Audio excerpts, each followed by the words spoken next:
Tiene la palabra el congresista Hugo Carrillo, que va a iniciar con la ponencia.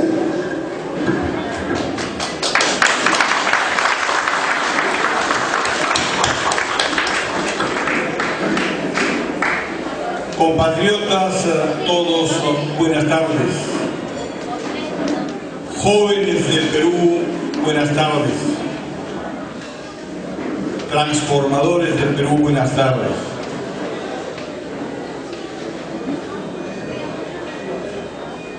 La Juventud Nacionalista Peruana nos ha cruzado una invitación para esta jornada de diálogo, para este encuentro que pretende sentar algunas bases de nuestro trabajo a futuro. Quiero empezar señalando algunas palabras clave para esta jornada. ¿Qué significa el bicentenario?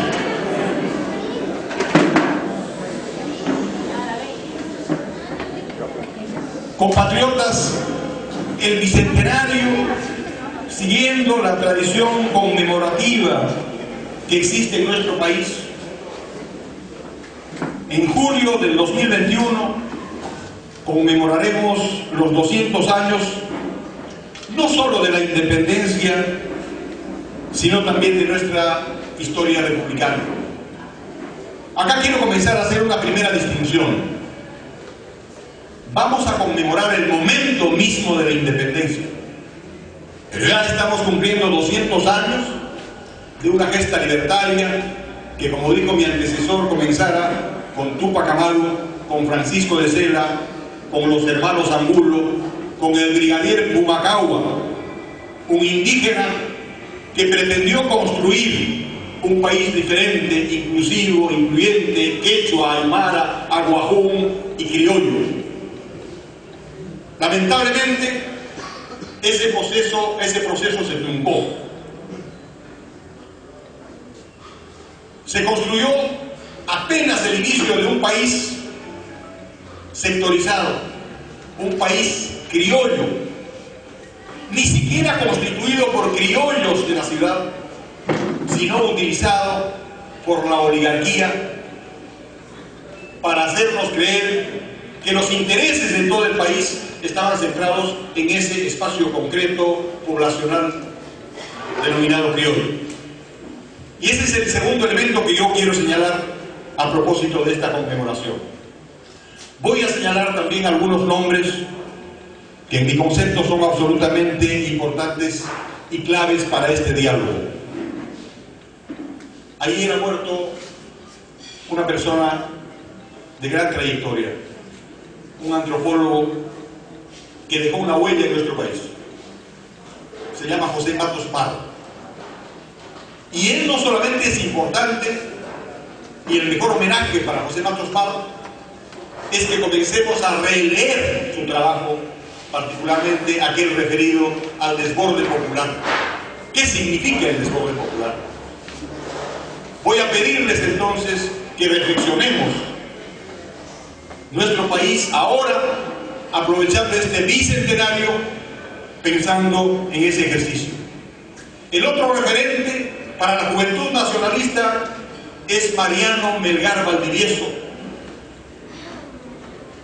el primer poeta y literato que escuchó la otra parte de nuestro cerebro peruano, que escuchó a la población indígena, le prestó oídos, y entonces comienza a construir no solamente una poesía que recoge la antigua tradición del canto del Jaraui, sino que además es el primer peruano que comienza a hablar de nacionalismo, porque integra a una población antes excluida, la población indígena, a un proceso nacional.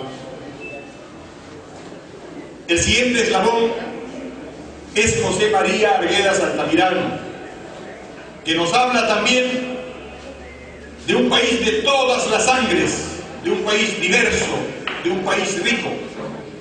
Y Arguedas nos ofrece entonces un primer diagnóstico y nos dice: cuidado, todavía no hemos construido un Estado-nación unitario, mestizo en general, Todavía tenemos un país diverso, rico, múltiple. Y lo que nos corresponde entonces a partir de la lectura de José María Arguedas es comenzar a tejer, a mezclar esas diversas sangres. Arguedas nos da el primer elemento, nos da la primera línea. Arguedas nos ofrece el primer diagnóstico y nos exige a los nacionalistas comenzar a tejer esos puentes entre esas diversas sangres, hacer que los quechuas y los aymaras podamos dialogar, hacer que podamos romper en el país este diálogo de sordos, hacer que rompamos este autismo intercultural, este país que no conversa, los quechuas no conversan con los aymaras y los aymaras no conversan con los urbanos, y los urbanos nos miran como de reojo, como diciendo, cada vez que hablamos de la población quechua nos andan diciendo contra por si acaso. Y Arguedas nos dice, encontremos los diversos, cantemos, bailemos y hagamos la revolución, hagamos la transformación como se está haciendo en este momento, en esta jornada. Susana me decía, esta es una jornada de carácter político, pero también tenemos rojo. Claro que sí, Arguedas dice, la transformación será cantando y bailando, y si no, no ves nada. Ya pasaron los tiempos en los que algunos zángados que no interpretaron este país nos decían, salvo el poder toda institución. Mientras no conquistemos el poder no puedes hacer ejercicio de tu cultura, nos decían algunos que fracasaron hace poquito nomás. Y lo castigaron a José María Arguedas por irse a bailar con los danzantes de tijera. Y finalmente un referente, yo le ruego volver a leer a Basadre. Basadre nos habla de un país con problemas, pero también de una posibilidad, de una alternativa, un país con potencialidades. Y eso ocurre, miren ustedes qué casualidad, qué curioso. El nacionalismo llega 194 años después, 191 años después, a la primera magistratura, llega a la presidencia de la República. ¡Qué casualidad! Concordando, ¿no es cierto?, con la gesta de los hermanos Angulo, con la gesta de Tupac Amaru, con la gesta de Pumacahua, con el bicentenario de las acciones de nuestro poeta Mariano Melgar. ¡Qué casualidad! ¡Qué curioso! Y entonces, 191 años después, estamos por primera vez hablando en este país de la integración, de la equidad. Estamos hablando por primera vez de la posibilidad de que todos los peruanos tengan los mismos derechos. Eso es nacionalismo. Eso no hubo en el pasado en ningún régimen, ninguna posibilidad. Este país se construyó sobre los intereses de una minoría aglutinada en la oligarquía, que usó el membrete del falso criollismo para defender sus propios intereses. Y entonces cada vez que había procesos electorales, el interior andaba votando en contra. Y los políticos, y los analistas, y los especialistas, y los sociólogos, y los antropólogos, y todos los lobos y los locos nos decían, los del sur votan en contra del sistema, son antisistémicos. Mentira, queríamos el sistema, pero el sistema no llegaba. Apenas estábamos en el sistema porque nos cobraban los impuestos, pero los resultados de ese proceso no llegaban. Les pongo un ejemplo. Yo represento a Huancavelica y nos decían, ¿pero qué reclaman los huancavelicanos? Ustedes no tienen nada, son huachos, huachitos. Ustedes participan en la economía nacional apenas con el 0.07% del PBI. ¡Huachacani! ¡Ya! No reclames nada. Y los huancavelicanos comenzamos a reclamar, señalando, 0.07%, o sea, ni un hito siquiera. No, 0.07% del PBI nacional. Ya apago la luz. ¿Cómo que 0.07% si la electricidad que consume el Perú viene de Huancavelica, de la central Santiago Antunes de Mayolo? Hoy día, con Cerro del Águila, vamos a producir 53% de la electricidad que consume el Perú. y los huancavelicanos aportan con el 0.07%. Y la gran minería que ha engordado las arcas, no solamente de este país, el erario nacional, sino además la economía española, y ellos se hicieron robar como los británicos, sale de Huancavelica. Huancavelica es la tierra del mercurio, la tierra de la minería. ¿Y dónde se van esos impuestos? Ah, es que sus impuestos se pagan en San Isidro, pues. Pero también tenemos agua. Y estamos generando el gran boom agroexportador del sur chico. Ah, pero es que eso se factura en forma de espárrago, en forma de vino de uva. Eso es lo que ha ocurrido con el interior de nuestro país. Y entonces, 193 años, 194 años después, este gobierno implementa un sistema para construir pequeños sistemas de riego, habla de un gran programa de riego para mejorar las condiciones de producción de la sierra peruana. 1.000 millones de soles por primera vez en la historia republicana. Para mejorar la agricultura de la sierra, que es la que provee todos los alimentos que consumen en las grandes ciudades. Este gobierno nacionalista es el primero. Nos preguntarán entonces los enemigos políticos, ¿qué han hecho? Bueno, pues eso, mejorar las condiciones de alimentación de nuestro país, mejorando las posibilidades que tienen los agricultores de nuestra sierra. Alguien hablaba, nuestro líder nos decía el día de hoy, una de las otras acciones que tenemos que reconocer de este gobierno es la diversificación productiva. Y la diversificación productiva no solamente tiene que ver con hacer que los recursos que nosotros extraemos puedan transformarse, es decir, generar valor agregado. Es decir, que nosotros no solo exportemos cobre, sino alambre de cobre. Que no solamente exportemos oro, sino prendas elaboradas, arte. Tenemos enormes filigraneros, enormes artistas que podrían mejorar esas condiciones de sus ingresos. Pero también una cosa importante, y quizás los ejemplos valen mejor para entender qué significa eso. ¿Saben qué está ocurriendo en este momento con las empresas mineras? Todas ellas consumen comida enlatada proveniente de Chile, cuando nosotros somos los campeones de la comida no andina. Nuestra comida es tan exquisita que ahora somos un mercado del turismo de carácter culinario. Y las empresas están comprándole comida a una empresa chilena, y la comida viene enlatada. Y entonces quienes provenimos de lugares como Las Bambas en Apurímac, terminamos comiendo comida enlatada cuando estamos acostumbrados a comer charqui, oyuco, queso, mazo, coca. Diversificar significa eso, que las empresas ahí instaladas consuman esos recursos locales, que Antamina instalada aquí en Huaraz compre la papa que produce la comunidad de Santa Cruz, pero no quieren. No, no es mi obligación. A mí me basta con lo que me exige el Estado, el impuesto. Después yo hago lo que quiera. No es justo, no es posible, políticamente errado. Los recursos de la minería tienen que derivar también en otras acciones para modificar el entorno, para hacer que los otros recursos tengan mejores condiciones de realización en el mercado. Porque el Estado lo que está haciendo, este gobierno ha hecho que esos pueblos antes olvidados que no estaban, que eran antisistémicos, tengan el 100% de sus carreteras asfaltadas. Ayacucho es un caso.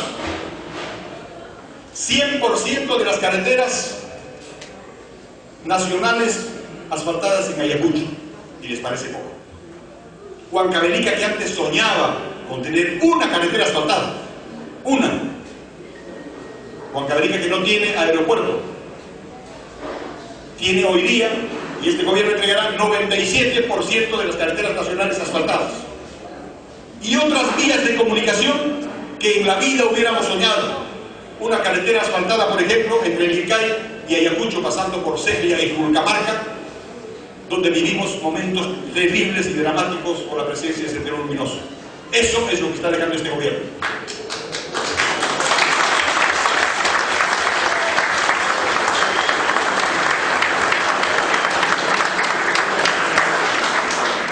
Y dirán algunos que abandonaron el barco, aduciendo supuesta traición. que este gobierno no les ha hecho caso. Y aducen que ellos se inscribieron en una primera etapa, en la gran transformación. ¿Y qué pensaban esos caballeros? ¿Qué pensaban esos señores? Que la gran transformación es en 3 años. ¿O estamos sentando las bases de la gran transformación? ¿Qué pensaban esos señores? Que el hecho de que tengamos 72.000 estudiantes, mientras otros gobiernos le dieron becas solamente a sus hijos para estudiar en Harvard, los únicos becarios, o alguien me puede decir cuántos becarios tenía el régimen de Fujimori, cuántos becarios salieron. 4. Esos son los becarios que tuvo ese régimen. Y el AMLA seguramente tuvo unos 10 y todos tenían una estrella. Este gobierno, en cambio, ha sugerido una beca para 72.000 jóvenes que en otras condiciones tenían como destino la carretilla, y en otras condiciones tenían como destino, como los jóvenes huancavelicanos, los guaguitos huancavelicanos que vienen a lustrar botas. Ese era el destino ambulatorio, ese era su destino. Y entonces ocurre que este gobierno va a dejar 72.000 jóvenes profesionalizados en las mejores universidades del Perú y del extranjero, que modificarán la situación de sus familias, porque ¿qué creen? ¿Que esos 72.000 profesionales van a abandonar a sus padres, a sus abuelos, a sus hermanos en sus lugares de origen? No, son 72.000 familias que en otras condiciones fueron asesinados. Se asesinó un pueblo entero, los pueblos quechuas, los pueblos asiánicas, los pueblos aymaras fueron asesinados, mientras este gobierno les da la posibilidad, la oportunidad. Eso es nacionalismo.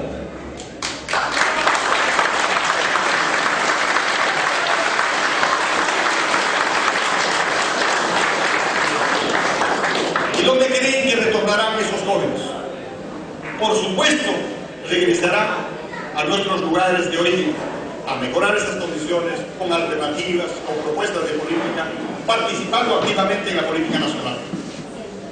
Y hablando de política nacional, yo sí estoy absolutamente complacido, absolutamente orgulloso de participar en este gobierno. Y sí creo que tenemos una responsabilidad. Algún político muy famoso decía: el que no estudia no tiene derecho a participar, no tiene derecho a hablar. Y nuestros jóvenes, los nacionalistas, sí tenemos la obligación de estudiar profundamente nuestro país y estudiar a propósito del día del nacimiento. Hoy día es el centenario, cumpleaños María Rostorowski de Díaz-Canseco, y entonces tenemos que estudiar ese hermoso libro, ese hermoso trabajo de María Rostorowski que se llama Historia del Tahuantinsuyo, para comenzar a entender este país. Y entonces sabremos decirles a los jóvenes: ven, acércate, haz política, integra el país, hablemos, abracemos los quechuas, aymaras, asiánicas, construyamos un país diferente que nos han dejado, que nos han heredado nuestros próceres, nuestros precursores, y que nos está dejando hoy dando un malatazo. Hay otro discurso en la política actual. Cuando nos hicimos a la política, los primeros meses de ejercicio de este gobierno nos dijeron: cuidado, no hagan investigaciones, no abran megacomisiones, porque cuando ustedes terminen les van a venir super, mega, hiper comisiones. Cuidadito. Unos omegas así, investigaciones que están a venir por todas partes. Y el presidente tiene una frase, y el presidente lo dice con claridad: no nos asusta, porque nosotros no nos metemos en tonterías. Acá la plata no llega sola, acá trabajamos, acá salimos a los altos Andes, nos mojamos los zapatos, pisamos tierra y no tenemos ningún temor. Ayer mismo un medio me consultó: ¿y usted pondría las manos por su presidente? Sí, las dos. Sí, esa es la respuesta.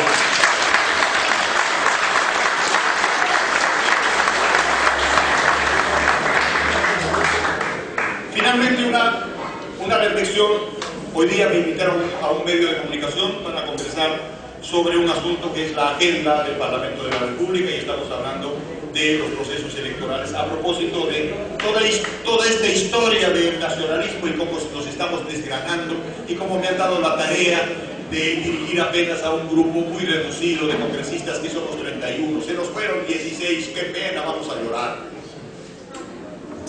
Y entonces yo recordaba, eso es propio del sistema. El sistema está desestructurado. El sistema de representación ha colapsado. Mana y mapa servicio no sirve porque no representa el conjunto de los intereses del país. Porque nos están mirando el día de hoy a nosotros, nos dicen, miren cómo se desgranan, dicen que mañana va a salir otro, dicen que pasado mañana sale otro y también se va a la otra.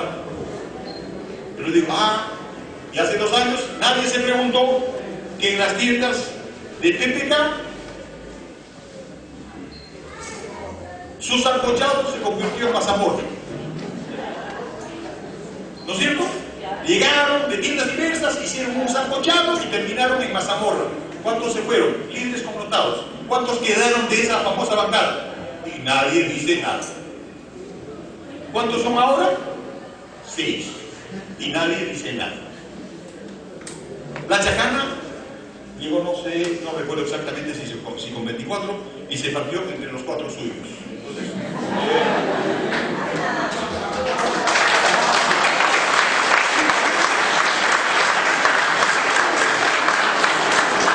y nos dicen a nosotros, oye, mira, ¿cómo vas a hacer ahora para retenerlos? Tendrás que poner una red para que no se vayan, porque si no van a terminar. Y entonces les digo, esto es propio del sistema. El sistema está caduco, está colapsado, no sirve para nada, porque resulta que los procesos electorales traen a un conjunto de personas que se cuelgan del saco de los candidatos con potencialidad. Y entonces esos señores que no se van en la primera etapa hacen sus cálculos y luego en el 4º año se dan cuenta, oh, qué maravilla, no estoy de acuerdo, no me escucharon, no me respetaron, entonces me voy, con puchero en la cara, ¿cierto? Y entonces se van.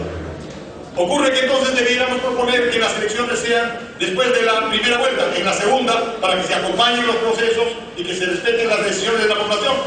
Y estamos proponiendo además que aquel parlamentario que quiere retirarse de una bancada consulte a sus electores si está bien lo que está haciendo, para que no se conformen bancadas que más parecen banquitos y que hasta nombre de comerciantes tienen, ¿no es cierto?, en el Parlamento de la República. Hay uno que por ahí creo que se llama Unión Comercial, Unión Comercio o algo por el estilo. O sea, ¿a dónde se conducen esas bancadas? ¿Van a participar en el próximo proceso electoral? ¿Cuál es su línea de pensamiento? ¿Qué programa adhieren? ¿Qué principio rector adhieren? ¿Qué filosofía del mundo adhieren? Ninguna. Adhieren su bolsillo. Eso es todo. Peor aún, hay bancadas que han presentado 2 candidatos en ambas listas. Pareciera una broma, pareciera un chiste. Y entonces la madre del cordero es el sistema electoral. El sistema electoral hay que modificarlo. El sistema electoral tiene que sufrir una profunda transformación. Hagamos una pausa. Porque ocurre que los partidos políticos están viendo solo su pupu, su ombligo. Y entonces hacen sus cálculos para la reforma pensando cómo será la composición del próximo Parlamento. Y no pensando como piensan los nacionalistas en los próximos 50 años, cómo será este país. Un Congreso representando a los quechuas, a los aymaras, a los aguajún, a las poblaciones originarias. Un Parlamento en el que por lo menos haya traducción simultánea, ¿no?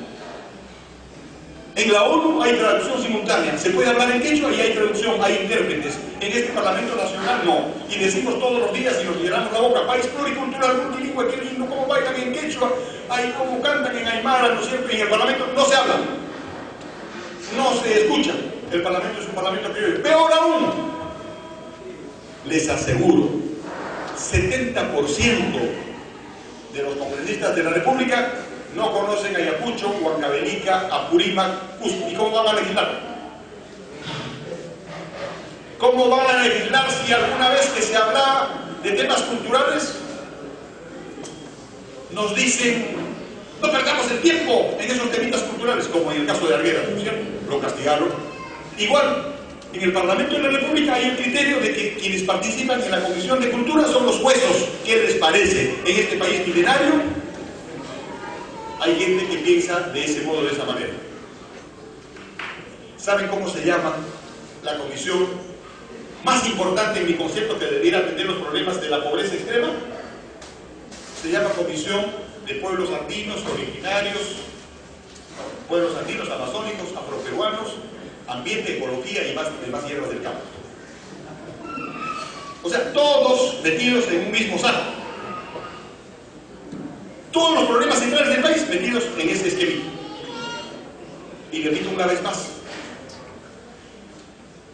cuando nosotros hablamos de temas culturales y decimos hay que defender el hábitat del cóndor, inmediatamente se fueron, la mitad de los congresistas se fueron del Parlamento y que no están hablando tonterías, están hablando de temitas culturales, defendiendo el hábitat del cóndor. ¿Qué tal la ignorancia, no?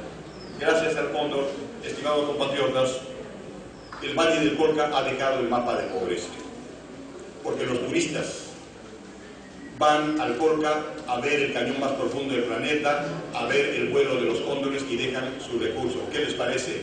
Entonces, de una ciudad, de una zona que recibía 4.000 visitantes al año en 1992, hoy día reciben 180.000 visitantes.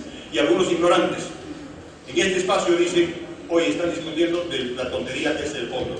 Ese es el tipo de discurso que tenemos a veces en el espacio político. Repito una vez más, muchos de los partidos, y claro, se van a oponer toda posibilidad, todo atisbo de discusión para hacer un parlamento bicameral. No, está negado, porque sustentan su negativa en una legislación, en una constitución, la de 1993, que habla solamente de esa posibilidad, porque es su creación, su hechura. Entonces se van a negar a toda posibilidad de integrar. Y cuando hablamos nosotros de hacer un parlamento más representativo, nos dicen, no, pero si hay unos cuantos hechos, hay unos cuantos, hay más, hay también un aguagón. Bueno, sí, pero entraron pues de casualidad, y además no les dejan hablar. No hay mecanismos de integración, no hay respeto. Estos son los temas centrales, y entonces sí creo que en este bicentenario tenemos una tarea fundamental: entender que por alguna razón del destino nosotros hemos llegado en el bicentenario precisamente de la gesta libertaria y que estamos comenzando a diseñar, a rediseñar un país diferente, incluyente, inclusivo, respetuoso de todas las culturas y todas las sangres, y ese proceso está siendo dirigido por el presidente Ollanta Humala Tasso con un concepto básico, primario, elemental: nacionalismo con identidad.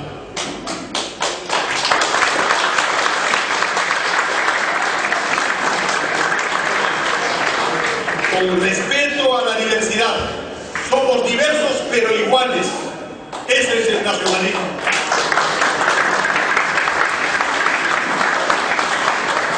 Y finalmente, porque honestidad sí hace la diferencia, y esa es la diferencia que hace que nosotros los nacionalistas vayamos por las calles limpios y sanos, mirando de frente y a la cara. Acá la plata no llega sola, acá no nos repartimos el arroz de casa, acá no nos repartimos la torta. Acá lo que hacemos es repartir abrazos para integrar mayor cantidad de transformadores de este país, porque nuestros hijos así se lo merecen.